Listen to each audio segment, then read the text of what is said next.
Salut à tous, cette semaine je vais vous montrer comment jointer un mur en pierre avec du mortier à la chaux. Et bon, on regarde ça tout de suite, allez c'est parti.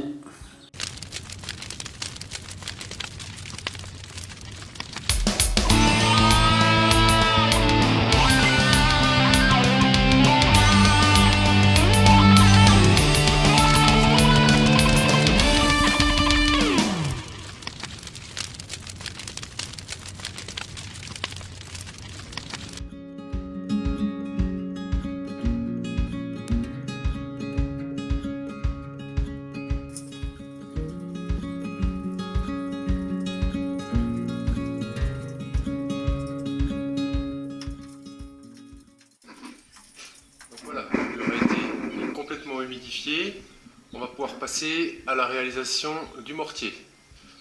Alors, donc on va préparer le mortier. Donc pour les joints de pierre à la chaux, j'utilise 3 volumes de sable pour un volume de chaux NHL 3,5. Je vais mélanger deux sortes de sable. Donc je vais faire 2 volumes de sable 0,4 de rivière avec un volume de sable 0,2 de carrière pour toujours un volume de chaux. Ce que je peux vous conseiller, c'est de travailler au seau. Là on est en finition, hein, les joints vont rester une fois qu'ils seront finis, on ne touchera plus. Donc ce qui est important, c'est d'avoir le même rendu, la même couleur de joint sur toute la surface du mur. Donc évitez de travailler au nombre de pelles, vous aurez un dosage qui sera approximatif. Pour une dalle, ça ne va pas être dérangé d'avoir une pelle de plus par béto ou une pelle de moins. Pour un joint, pour un enduit, moi je travaille au seau ras, comme ça je sais que j'ai exactement la même formulation pour mon mortier. Pareil pour l'eau, on va mesurer l'eau, la quantité d'eau, on essaiera de mettre la même à chaque fois. Donc je vous montre ça tout de suite. Mon sable 0,4 de rivière, donc 2 volumes.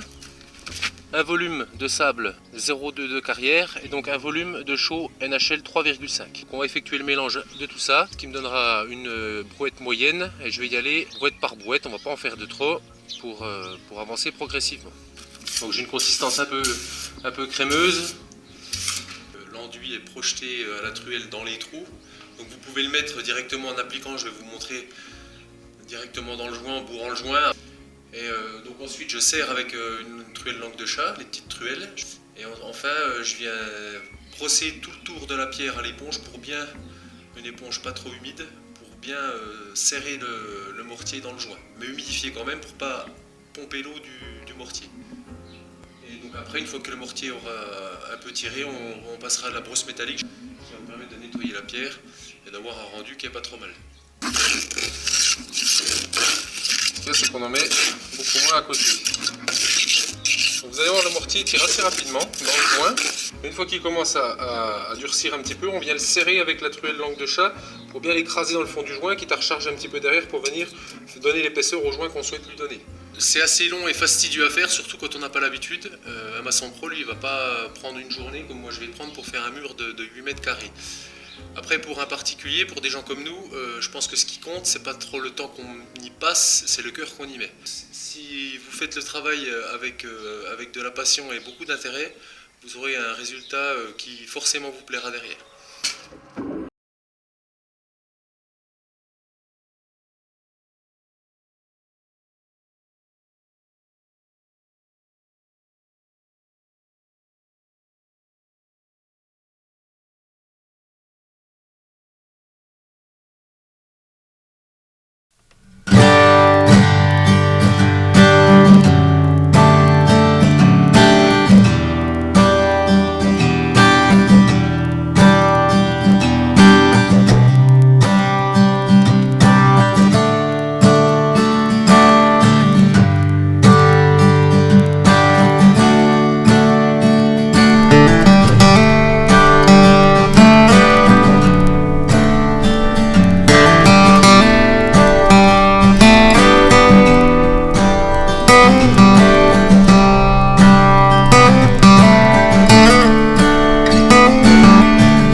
éponge de cimentier.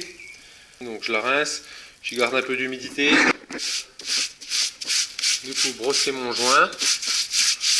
Donc je recouvre mes pierres, hein, mais ça après on les retrouvera. Alors ça c'est ma technique. Je crois pas que ça soit extrêmement conventionnel. Ceci dit, je ne suis déjà pas moi-même conventionnel. Voilà, on vient vraiment, moi je viens coller le mortier sur la pierre. Ça j'ai pas de décrochement, ça me donne déjà un résultat.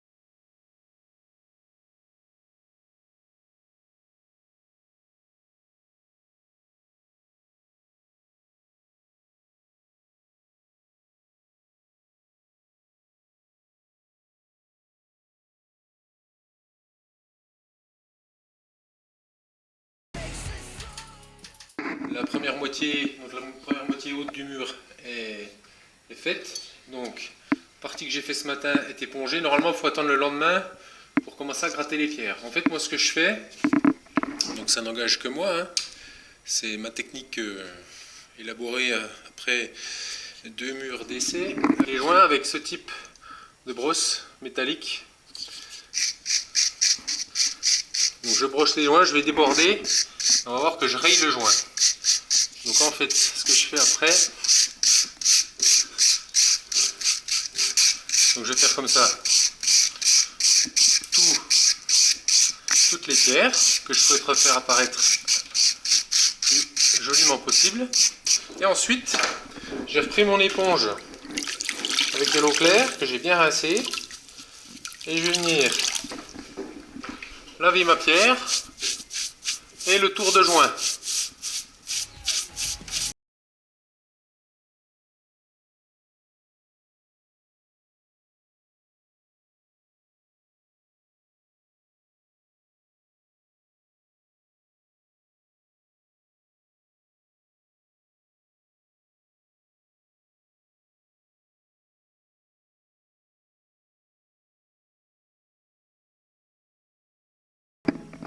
J'ai brossé les pierres, donc je ne fais pas le coin là parce que c'est encore trop frais. Ici c'est la première partie.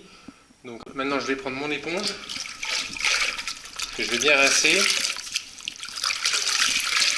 Et je vais venir, parce qu'on voit tous les coups de brosse. On voit bien tous les coups de brosse apparents sur le... Alors que moi je vais les effacer, je vais refaire sortir le grain du sable. Voilà, je vais faire lisser mon joint, je contourne mes pierres. Donc j'ai enlevé le plus gros.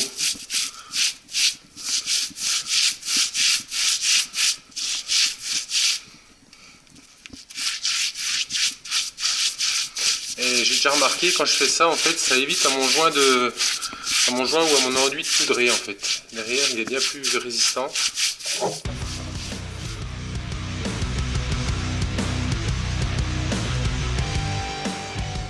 Si un pro il met 4 heures pour faire 3 mètres carrés, à la fin du mois, il met le camion aux enchères et puis il va bosser à l'usine. Hein, on est d'accord. Nous, on est des particuliers, on prend le temps de faire les choses correctement. Je ne suis pas soumis à des impératifs de production. C'est le patron qui me bourre un peu aux fesses. Il s'appelle Maman pour les petits. Hein.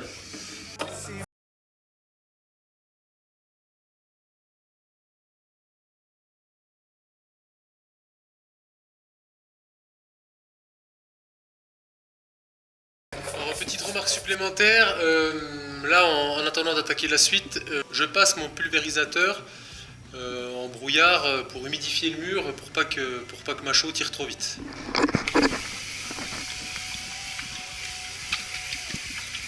Donc ça crée pas de poulure. C'est juste que ça m'humidifie la chaux parce que le support il boit énormément. Hein. Il boit plus que moi, ça c'est sûr. C'est vraiment important, c'est une clé de la réussite. Hein. Si vous mettez votre mortier sur un support sec et poussiéreux, il ne tiendra pas. Ça ne sera pas du bon travail.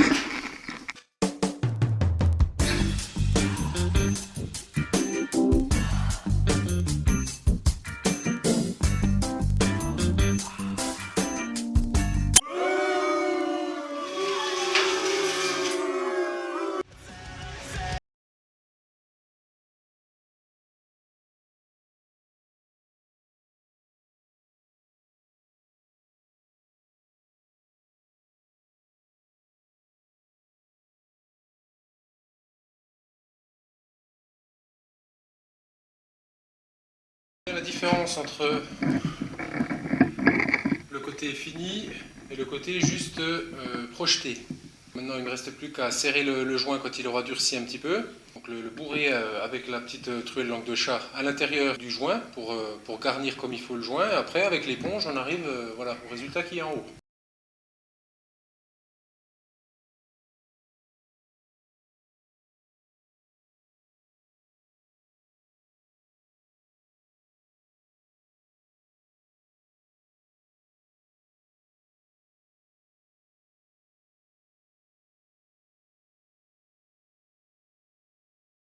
Tout est enduit, tout est épongé.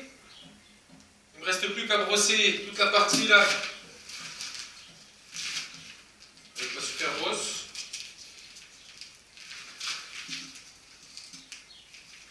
Donc il ne me reste plus qu'à brosser et à tout nettoyer, passer un coup d'éponge propre.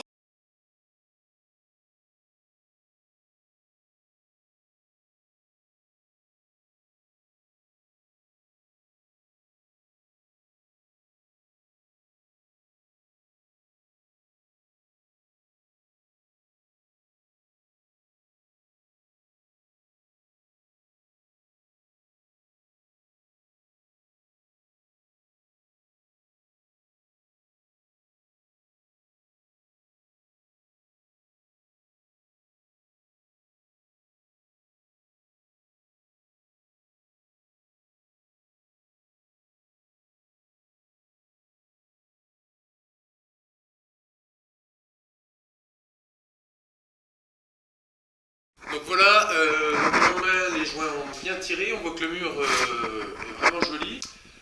Donc je vais repasser un petit coup d'éponge humide sur toute la surface du mur légèrement vide.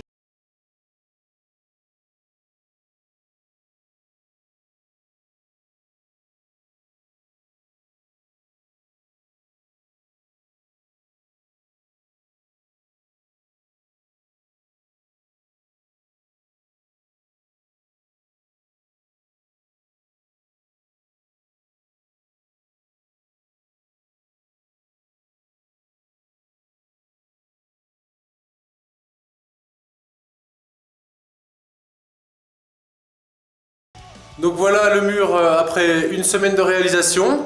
Donc c'est en train de sécher doucement, hein, l'humidité descend vers le bas du mur. Donc je renettoierai certainement encore un petit peu les pierres avec de l'eau fortement vinaigrée, voire même juste du vinaigre pour enlever toutes les traces blanches qui vont apparaître sur les pierres. J'espère que cette vidéo vous aura plu, n'hésitez pas à vous abonner. Et moi je vous dis à une prochaine fois, allez salut!